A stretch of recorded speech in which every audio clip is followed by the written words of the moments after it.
Hello class 6 students, welcome to conceptual learners. आज हम English का यूनिट 1 कंप्लीट करने वाले हैं, that is fables and folk tales. So students, we have start कर दे। सो आज हम अपना यूनिट 1 पूरा कंप्लीट करने वाले हैं विद इन फ्यू मिनट्स। तो आपका टाइम भी नहीं वेस्ट होगा और बहुत अच्छे से आप कवर कर लोगे। So let's get started. तो सबसे पहले हमारा आता है द बॉटल ऑफ ड्यू। तो बॉटल, यहाँ पे एक स्टोरी है।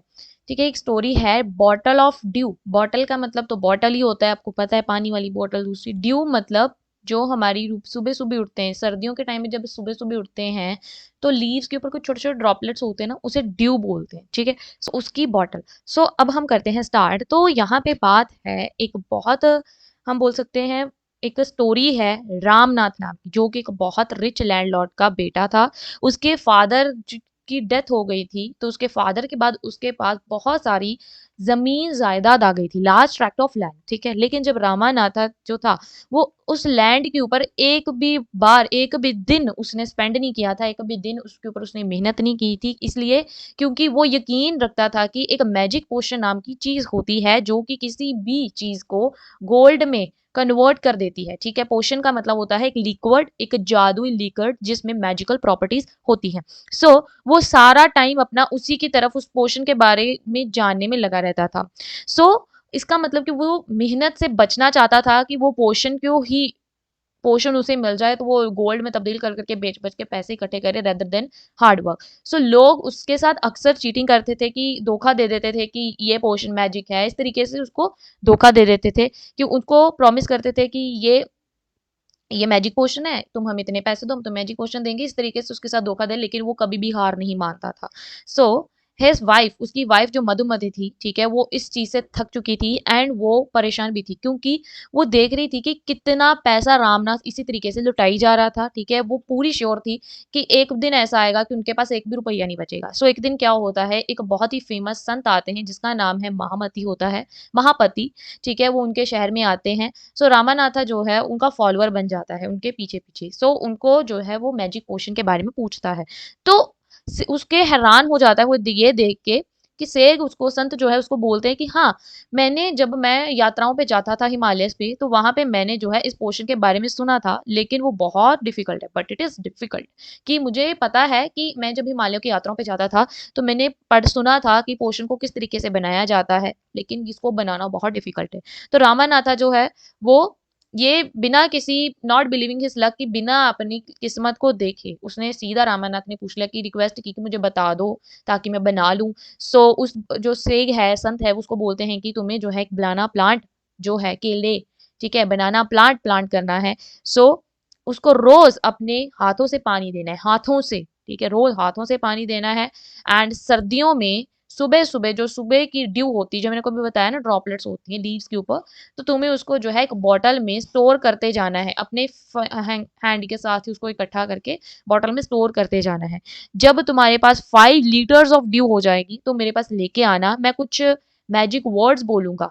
ठीक है, कुछ मैजिक शब्द बोलूंगा, जैसे आबरा का डाबरा, ऐसे मैजिक चैंट उसको बोलते, चैंट करना, उससे मैं उसको मैजिक पोशन में तब्दील कर दूंगा।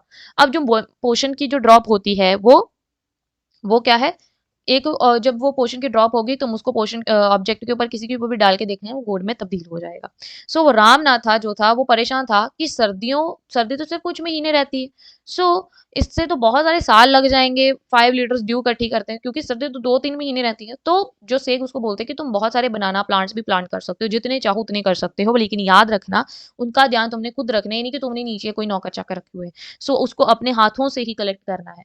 सो जो रामन आता है वो क्या करता है, घर जाता है, ठीक है, अपनी वाइफ के साथ बात करने के बाद वो क्या है, जो उसके बड़े बड़े खेत होते हैं उसको साफ करने लग जाता है।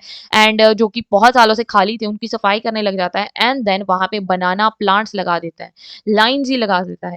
सो ही टेंडेड भाव लुक्ड आफ्टर, ध्यान रखते हैं उनका, बहुत ध्यान से ध्यान रखता है। एंड विंटर्स में क्या करता है, वो ड्यू ड्रॉप इकट्ठी कर देता है, इकट्ठी करता है बहुत ही ध्यान के साथ, और उसकी वाइफ भी उसकी हेल्प करती है। मधुमती क्या करती है, अब वो तो ड्यू ड्रॉप इकट्ठी करने में लगा रहता है, तो उसकी जो मधुमती है वो हर सीजन में बनाना की जो फसल हो जाती है उसको काट के इकट्ठा करके मार्केट में जाके बेच आती है, उसका बहुत अच्छे दामों में।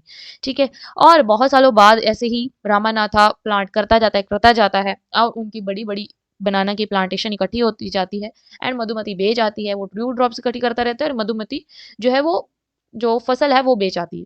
सो 6 साल बाद जो है वो 5 लीटर ड्यू ड्रॉप्स इकट्ठी कर लेते हो। यहाँ पे आपसे क्वेश्चन पूछा जा सकता है दैट कितने साल बाद जो है 5 लीटर्स ड्यू इकट्ठी की रामनाथ ने, so it was 6 years. Okay, so next आता है कि बहुत ध्यान से वो बॉटल को से के पास लेके जाता है एंड संत जो होते हैं ना वो स्माइल करके कुछ उसके ऊपर मंत्र शंत्र बोलते हैं, ठीक है, पानी के ऊपर, एंड देन वो बॉटल वापस करके बोलते हैं कि कोशिश करके देखो। तो रामानाथ क्या करता है, वो कुछ ड्रॉप्स जो है स्प्रिंकल करता है, छिड़काता है एक कॉपर वेसल के ऊपर, कॉपर के बर्तन के ऊपर, एंड वेट करता है कि वो गोल्ड में तब्दील हो जाए। लेकिन वो हैरान हो जाता है कि देखिए कुछ नहीं होता।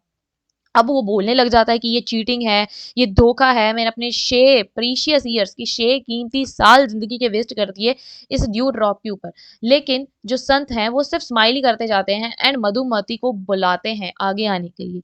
वो बहुत ही बड़े डिब्बे के साथ आगे आती है और जब वो उसको खोलती है, तो वो वहाँ पे देख के हैरान हो जाता है कि वहाँ पे गोल्ड के कॉइन्स ही कॉइन्स हैं, बहुत सारे गोल्ड, बहुत सारा गोल्ड के सिक्के। सो संत जो है, नाउ अब संत जो है रामनाथ को बहुत ही हैरान करने के बाद उसे कहते हैं कि कोई मैजिक पोशन नाम की चीज नहीं होती जो कि चीजों को गोल्ड में तब्दील कर दे। तुम्हें मेहनत, अपने लैंड के ऊपर तुमने मेहनत की और प्लांटेशन इकट्ठी की जिसके कारण तुम्हारे पास इतना सारा सोना हो गया। सो वो मैजिक पोशन कौन सा है जो कि आपको किसी भी चीज को गोल्ड में तब्दील कर देता है? It is hard work. Okay, so तुम ट्रीज का ध्यान रखते थे, तुम्हारी वाइफ फ्रूट्स को जो है मार्केट में जाके बेच आती थी, इस तरीके से तुमने पैसा इकट्ठा कर लिया। ये तुम्हारा हार्डवर्क ही था जिसने की मैं ये इतनी सारी धन दौलत इकट्ठी कर दी, ना कि कोई जादू। सो अगर if I had told you, अगर मैंने तुम्हें इसको, मैं अगर तुम्हें इसके बारे में पहले ही बता देता तो तुम मेरी बात नहीं मानते, तो इसलिए मैंने तुम्हारे साथ एक खेल खेला। सो रामानाथा जो था वो समझ चुका था, ठीक है, समझ चुका था इस शब्दों के पीछे की जो संत थे उसको समझाना चाहते थे, वो समझ चुका था कि हमें हमेशा हार्ड वर्क करना चाहिए रेदर देन शॉर्टकट से। सो उसके बाद से वो क्या करता है, वो प्लांटेशन लगानी जो है शुरू कर देता है और भी ज्यादा मेहनत करनी शुरू कर देता है। It is written by Sudha Murthy, a famous writer. So यहाँ पे आपको राइटर का नेम पूछा जा सकता है, कौन है? सुधा मूर्ति जी। एंड ऑल्सो इसका मोरल क्या है? मोरल का मतलब ये है कि we should do hard work instead of short tricks. Shortcuts के छोटे छोटे पाथ्स ढूंढने की बजाय हमें हार्ड वर्क करना चाहिए, ठीक है, कोई भी रिजल्ट लेने के लिए। अगर आप सक्सीड होना चाहते हो, अगर आप सक्सेस पाना चाहते हो, तो आपको हार्ड वर्क करना है, ना कि शॉर्टकट्स देखने हैं। अगर हम चीटिंग करके या फिर ये देखे कि कोई बस जल्दी से जल्दी पैसा मिलने का मतलब जरिया मिल जाए, तो आप कभी सक्सीड नहीं हो पाओगे। ओके, सो आई होप आपको अच्छे से समझ में आ गया होगा। ये चैप्टर सिंपल था काफी ज्यादा एंड इसकी 3 मिनट्स वीडियो भी अवेलेबल है, उसका लिंक भी मैं डिस्क्रिप्शन में डाल दूंगी। एआई की हेल्प से मैंने शॉर्ट्स में समझाया है, तो आप वहां पे एक समराइज फॉर्म में कर सकते हो, ठीक है। सो अब हम आगे चलते हैं, which is the raven and the fox. तो ये तो उससे भी ज्यादा छोटी सी स्टोरी है, छोटी सी है, बहुत छोटी सी, वेरी छोटी, बहुत ही ज्यादा। सो रेवन यहाँ पे क्या है? रेवन एक तरह का जो है कौवे की तरह होता है, बट वो कौवा नहीं होता, इट्स नॉट क्रो। क्रो की तरह होता है, यहाँ पे आप देख सकते हो। एंड उसकी आवाज कैसी होती है? फ्रॉग की तरह, टर टर कुछ इस तरीके की आवाज होती है, मतलब यानी कि वो टर टर ही करता है, बोलता वो नॉर्मली बर्ड्स की तरह ही, लेकिन आवाज थोड़ी फ्रॉग के साथ मिलती जुलती होती है उसकी, ठीक है। एंड जो फॉक्स है उसका नेम क्या है? रिनार्ड, ठीक है, फॉक्स का नेम क्या है? रिनार्ड। एंड जो ये एक रेवन है, रेवन का नेम रेवन ही बताया है यहाँ पे। सो मिस्टर रेवन जो है वो एक लिम्ब, लिम्ब मतलब ट्री की शाखा, उसके ऊपर जाके बैठ जाते हैं, ठीक है। रेनार्ड द फॉक्स जो है, रेनार्ड जो होती है उनकी तरफ देखती है। एंड फॉर रेवन, रेवन किसकी तरफ देखती है? वो रेवन की तरफ नहीं देखती, रेवन की बड़ी सी चोंच में जो उसने पकड़ा हुआ होता है ना, फॉक्स की नजर उस पे होती है। किस पे? मोरसल पे, फूड का टुकड़ा, उसको मोरसल बोला जाता है। सो फॉक्स की नजर किसके ऊपर? रेवन की जो बड़ी सी चोंच में, ठीक है, जो ये मोरसल का टुकड़ा मोरसल है उसकी तरफ फॉक्स की नजर होती है। फॉक्स वो जो है ना उसको माखन लगाने लग जाती है, दैट बहुत ही एडमायरिंग टोन में कि माय वर्ड सर रेवन, आप बहुत ही ज्यादा हैंडसम हो, ठीक है। वो बोलते कि रेवन आप बहुत ही ज्यादा हैंडसम बोर्ड हो, आपके पर देखो, अगर आप गाते हो ना तो आप सारे वर्ड्स जो है, सारे बर्ड्स जो हैं इस जंगल के, वो आपको राजा कहेंगे कि आपकी आवाज इतनी मीठी है कि आप राजा बन जाओगे। रेवन जो है वो ये नहीं पहचान पाता कि उसको झूठ बोला जा रहा है, ठीक है, वो यही भी भूल जाता है कि उसकी आवाज तो बस एक क्रोक है, टर टर की तरह, वो उतना मीठा नहीं है, ठीक है। वो तो उसकी बातों में आ जाता है और मतलब बोल देते कि बहुत प्राइड में, प्राउड फील करने लगता है, तो उसी प्राउड में, उसी मूर्खता में वो अपनी चोंच खोल देता है गाने के लिए। सो जो वो उसको बोलता है ना रनाड की आपकी आवाज़ इतनी मीठी है कि अगर आप गाओगे आपको राजा कहे तो आप गा के सुनाओ, तो वो गाना वो बेवकूफ़ मूर्खता में आके क्या करने लग जाता है, गाना शुरू करता है, ये भी भूल जाता है कि उसकी आवाज़ कितनी गंदी है ना? सो वो अपनी बीक खोल देता है, जिसके कारण चोंच खोल देता है, जो जो मोर्सल होता है वो नीचे गिर जाता है, जिसकी फॉक्स के ऊपर आँख होती है। सो फॉक्स अब हँसने लग जाती है, ठीक है? एंड वो बोलता है कि अब तुम्हें पता है कि जो मैंने मीठे शब्द बोले ना, उसको इग्नोर करो जिससे तुम इतना उड़ रहे थे, ठीक है? उसने कहा कि हंकार जो होता है ना, प्राइड माय फ्रेंड, वो अनवाइज़ है, मतलब वो मूर्खता है। अपने आप को आई एम श्योर कि ये जो सीख तुम्हें मिली है ना, ये तुम्हारे दिमाग में हमेशा रहेगी। ये थोड़ी-सी तुम्हारे लिए हैरानदायक होगी, लेकिन ये मैंने तुम्हें एक तरह की सीख दी है। सो ये सीख हम सबको भी मिलती है कि जब कोई हम बोलते हैं ना कि जब हमने किसी से काम निकलवाना हो तो हम उसकी ना तारीफ करने लग जाते हैं। तो हमेशा जो है बहुत वाइज़ होके सोचो, ठीक है? बहुत ही ध्यान से सोचो। जब आप कोई भी काम करने से पहले अगर आपकी कोई तारीफ भी करता है, ये नहीं कि हमेशा कोई अपने मतलब के लिए तारीफ करेगा, वो आपकी हेल्प करने के लिए भी तारीफ करता है, मतलब अच्छा लग अगर आपकी रियल तारीफ कर रहा है। सो आपको इससे हमें ये पता चलता है कि अगर कोई हमारी तारीफ करे या कुछ भी बोले, कोई भी काम करने को कहे, हर काम करने से पहले ध्यान से सोचो, ठीक है? ध्यान से सोचो, थिंक केयरफुली, स्मार्टली सोचो, okay? So it is written by Jean de la Fontaine, तो राइटर का नेम आपको याद रखना है। मोरल ऑफ द स्टोरी मैंने आपको बता दी है। आई होप आपको अच्छे से समझ में आ गया होगा। एंड नेक्स्ट आता है हमारा और भी छोटी सी स्टोरी बोल दो या Rama to the rescue. Rama यहाँ पे कोतवाल होते हैं एक विलेज के, जो कि लोगों को अलग अलग चोरों से बचाते हैं, ठीक है? सो यहाँ पे छोटी सी स्टोरी है। तो एक होती है विलेज, ठीक है? एक रात को जो है एक फार्मर बोल दो, ठीक है, या बोल दो कि तमिलनाडु की है ये, ठीक है? एंड अब एक जो आदमी होता है, एक मैन होता है, वो अंदर आके बोलते हैं कि कितना मेहनती दिन था, ठीक है, मुझे तो बहुत नींद आ रही है। अब उसकी जो वाइफ होती है ना, वो किस उसका ध्यान उसकी बातों में नहीं होता कि किसी बाहर की तरफ ही होता है। तो अब वो पूछता है, उसका ध्यान पड़ता है कि इसका ध्यान तो है ही नहीं मेरी बातों में कि किधर देख रही है। उससे पूछता है कि क्या हुआ, तुम किधर देख रही हो? तो चुप कर जाओ, ध्यान से सुनो। सो वो बोलती है कि कोई अंदर आने की कोशिश कर रहा है, वो बोलता है। सो मुझे लगता है कि वो ऑलरेडी फिर आवाज आनी बंद हो जाती है। तो जो मैन है वो बोलता है कि मुझे लगता है कि कोई अंदर आ चुका है क्योंकि आवाज आनी बंद हो गई है। सो वो बोलता है कि लेट जाओ, देखो मत, ठीक है, ये चोर हो सकता है, मस्त चोर ही है जो कि रामा से बच के अंदर आ गया है। सो रामा कौन है? विलेज का कोतवाल, जो कि रामा से बच के विलेज में एंटर कर गया और हमारे घर पे आ गया है। अब उसकी वाइफ बोलती है कि अब हम क्या करें? सो वो बोलता है कि मैं तुम्हें बताता हूँ क्या करते हैं, ध्यान से सुनो। अब जो वो चोर होता है ना, वो होता है वो सुन रहा होता है कि कोई ना कोई आवाजें आ रही बोले कि ये लगता है जाग रहे हैं। एंड जब तक ये सो नहीं जाते मुझे तब तक का वेट करना होगा। एंड मुझे तब तक मैं ये देख लेता हूँ कि इन्होंने पैसे कहाँ पे रखे हैं, ठीक है? सो ये देख रहा होता है कि ये कुछ बातें कर रही हैं, ठीक है? ये अपने लगता है पैसों के बारे में ही बातें कर रहे होंगे, मुझे ध्यान से सुनना चाहिए, मुझे पैसे ढूँढने हैं। सो अब वो बातें क्या कर रहे होते हैं, जो उसकी वाइफ़ है वो बोल रही होती है कि हमें अपने बच्चे का नेम क्या रखना चाहिए। सो जो उसके हस्बैंड होते हैं बोलते हैं कि हम ना उसको रामा बुलाएँगे, तो उनका प्लान है ये रामा को बुलाने का। सो बोलते हैं कि हम रामा को बुलाएँगे। सो उसकी जो वाइफ़ होती है, बोलती है कि रामा हाँ, बहुत अच्छा नेम है। सो ये कोतवाल जो थीफ सुन रहा होता है, तो थीफ तब सुन रहा होता है कि वो क्या-क्या बातें कर रहे हैं। तो वो बोलते हैं कि जब वो घर पे होगा ना, उसकी वाइफ बोलती है कि रामा बहुत अच्छा नेम है। जब वो घर पे होगा ना तो मैं उसको बहुत आराम से बुलाऊँगी रामा, रामा।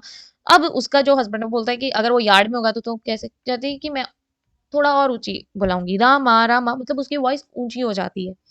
ठीक है? तो अब जो थीफ है वो बोल रहा है कि ये क्या बातें कर रहे हैं, फालतू की गेम खेल रहे हैं, पैसे की बातें करो ना ताकि मुझे पता चल सके। कम से कम सो ही जाओ।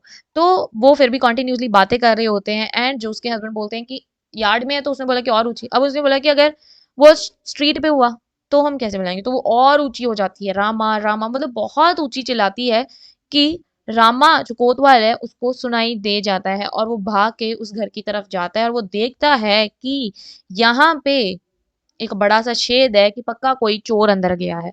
तो वो अंदर जाके देखता है कि चोर अपने आप में गुनगुना रहा होता है। सो तब क्या आ जाता है उधर से, क्या कौन आ जाता है? उधर से हमारे रामा आ जाते हैं एंड उसको अरेस्ट कर लेते हैं।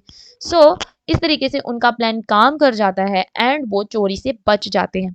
सो ये थी बहुत ही सिंपल सी स्टोरी, ठीक है, जिसका मोरल ये है कि कोई भी डिफिकल्ट सिचुएशन आए हमें घबराना नहीं चाहिए, हमें क्या करना चाहिए अपनी बुद्धि से, ठीक है, हमें सोच समझ के उसका सॉल्यूशन ढूंढना चाहिए रेदर देन कि हम पैनिक हो जाएं।